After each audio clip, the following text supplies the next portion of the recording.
வேர்க்கடலை வச்சு தாங்க ஒரு ஸ்வீட் பண்ண போகிறோம். அதாவது ஒரு கப்பு வேர்க்கடலை எடுத்துக்கோங்க. ஒரு கப்பு வேர்க்கடலை எடுத்து மிக்ஸி ஜாரில் போட்டு நல்லா ரஃபாக அடித்து எடுத்து வச்சுக்கோங்க. ஒரு தட்டில் நெய் போட்டு அதுவும் நல்லா தடவி எடுத்து வச்சுக்கோங்க. அதுக்கப்புறம் ஒரு பேன் வச்சுக்கோங்க. ஒரு பேனில் 3/4 கப் அளவுக்கு சர்க்கரை போட்டுக்கோங்க. அந்த சர்க்கரை வந்து நல்லா கரையணும், கேரமலைஸ் ஆகிட்டு வரணும்.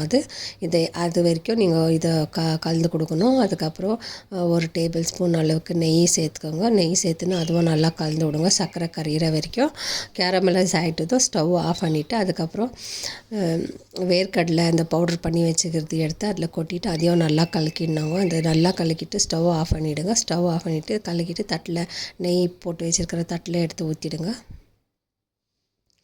ஊற்றிட்டு எல்லா பக்கமும் நல்லா ஈவனாக பண்ணிவிட்டு அதுக்கப்புறம் பீசஸ் போட்டு கட் பண்ணி எடுங்க. ரொம்ப சூடாக இருக்கும், பார்த்து கை வையுங்க. ஸோ பிடிச்சிருந்தா லைக் பண்ணுங்கள், ஷேர் பண்ணுங்கள், சப்ஸ்கிரைப் பண்ணுங்கள். தேங்க்யூ, பாய்.